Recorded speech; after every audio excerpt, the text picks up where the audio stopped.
Hello friends, welcome to my YouTube channel. Friends, आज हम सामाजिक विज्ञान का अध्याय थ्री भूमंडलीकृत विश्व का बनना दोस्तों पढ़ेंगे। अगर दोस्तों यह वीडियो आपको पसंद आएगी तो प्लीज़ वीडियो को लाइक कर दीजिएगा, चैनल को सब्सक्राइब कर लीजिएगा और बेल आइकन को प्रेस कर लीजिएगा आगे की वीडियो पाने के लिए। तो दोस्तों यह पूरा चैप्टर ही वैश्वीकरण पर आधारित है। किस पर आधारित है दोस्तों? वैश्वीकरण पर। जो ये भूमंडलीकृत विश्व का बनना है ये पूरी तरह से वैश्वीकरण पर आधारित है दोस्तों। तो दोस्तों हम आज सबसे पहले वैश्वीकरण पर ही ध्यान देंगे कि वैश्वीकरण किसे कहा जाता है, वैश्वीकरण होता क्या है, जिससे दोस्तों आपको समझ में आ जाए ये पूरा चैप्टर। अगर दोस्तों ये पूरा चैप्टर समझ में आएगा तो प्लीज़ वीडियो को लाइक कर दीजिएगा, चैनल को सब्सक्राइब कर लीजिएगा और बेल आइकन को प्रेस कर लीजिएगा। तो चलिए दोस्तों बिना देरी करे वीडियो को स्टार्ट करते हैं।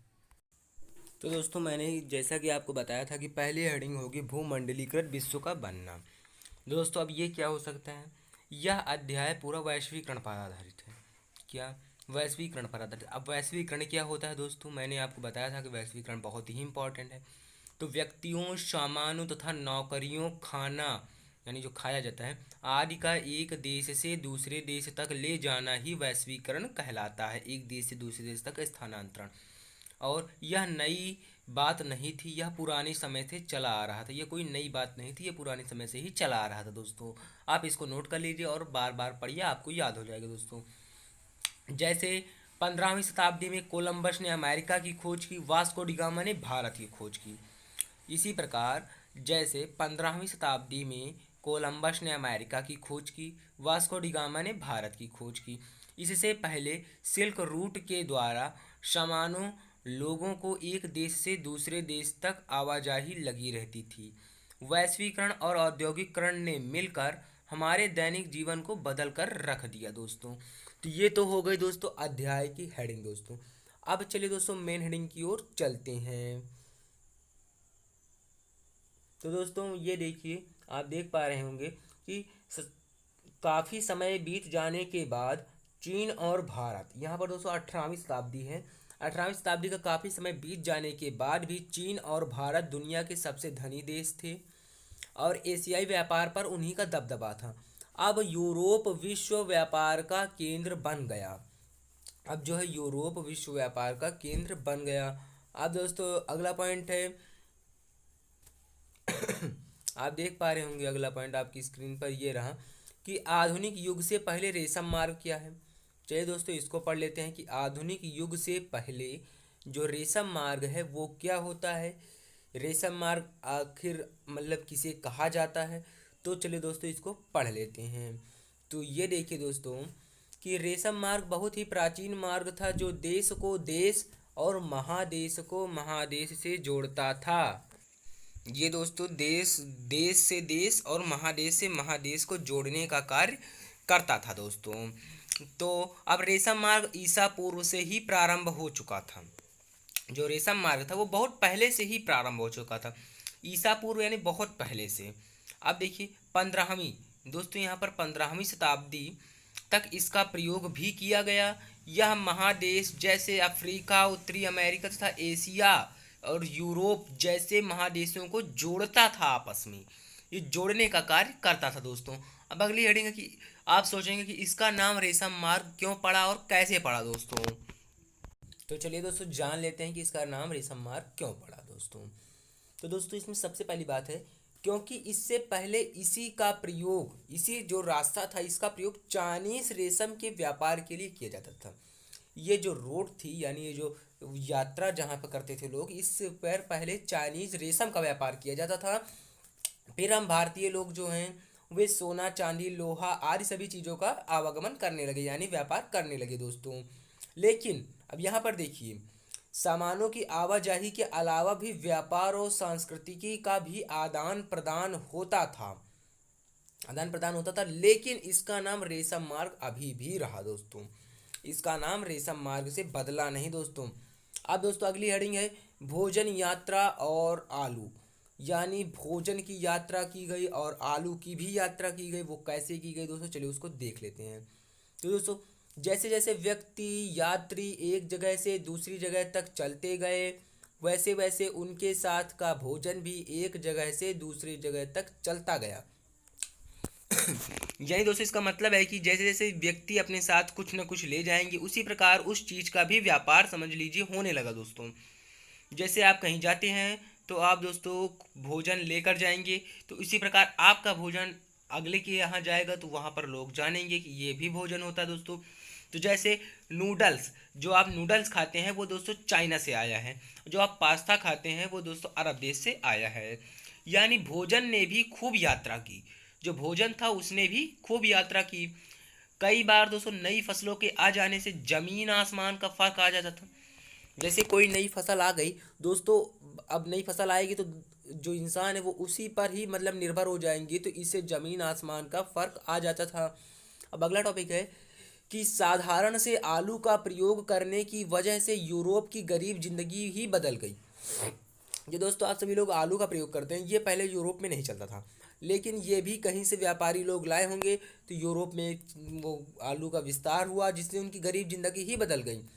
उनका भोजन बेहतर हो गया, उनकी औसत उम्र बढ़ने लगी, उनका भोजन भी बेहतर हो गया और उनकी औसत उम्र भी बढ़ने लगी। अब इसी प्रकार आयरलैंड के गरीब काश्तकार, जो आयरलैंड था वहाँ के गरीब जो काश्तकार थे, वे आलू के इस हद तर यानी आलू के ऊपर इस तरह निर्भर हो चुके थे कि एक बार तो दोस्तों कि 1840 के दशक के मध्य किसी बीमारी के कारण, कोई भी बीमारी आ गई थी, उसके कारण आलू की फसल खराब हो गई, जिसके कारण लोग भुखमरी के कारण मरने लगे। आप दोस्तों इतना जान लीजिए कि आलू के ऊपर इतना लोग निर्भर हो गए थे।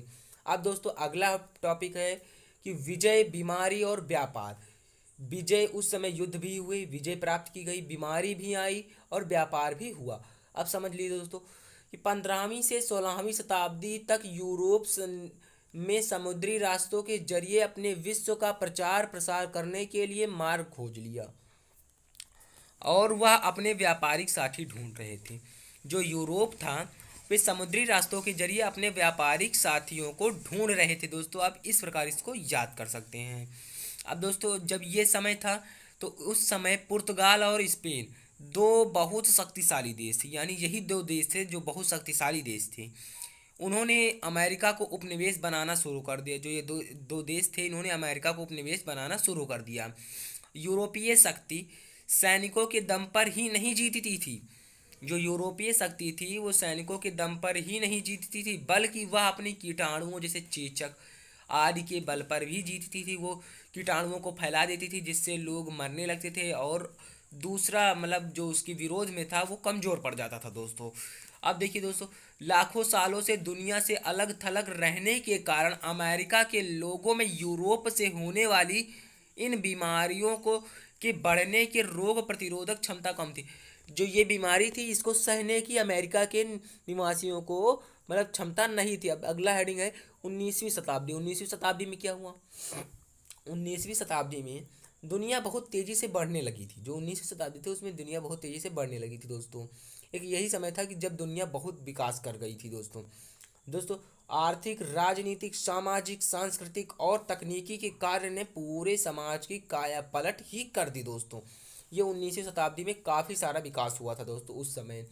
अब दोस्तों अगला पॉइंट है कि विदेशी संबंध को नए ढर्रे में डाल दिया, यानी विदेशी संबंध को नए ढर्रा दिया गया, यानी यहाँ पर लाया गया दोस्तों।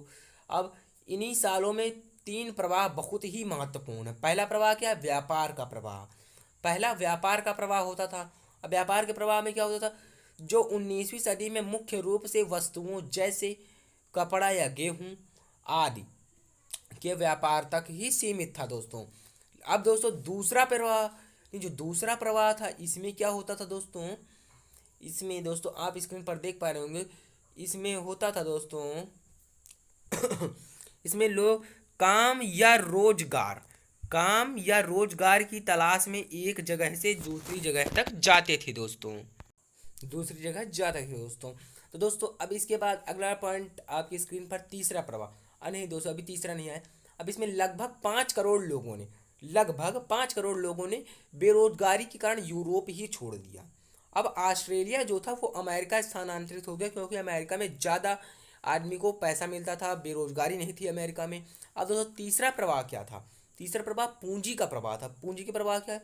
जिसे अल्प या दीर्घ अवधि के लिए दूर दराज के इलाकों में सौंप दिया जाता है। जैसे कोई अमीर देश होता है, वो किसी गरीब देश की मदद कर देता है जब ज़्यादा मतलब भुखमरी कठिनाई आ जाती है। जैसे पूंजी का प्रवाह में अमेरिका के लोग आगे थे। अब अमेरिका के ही लोग क्यों आगे थे?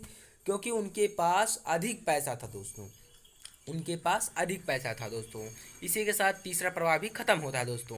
तो दोस्तों इसी के साथ हमारी ये वीडियो पसंद होती है, खत्म होती है दोस्तों। अगर दोस्तों वीडियो पसंद आए तो प्लीज़ वीडियो को लाइक कर दीजिएगा, चैनल को सब्सक्राइब कर दीजिएगा और बेल आइकन को प्रेस कर दीजिएगा दोस्तों। तो दोस्तों आपसे मिलते हैं अगले वीडियो में। तो अभी के लिए बस इतना ही। तो धन्यवाद दोस्तों।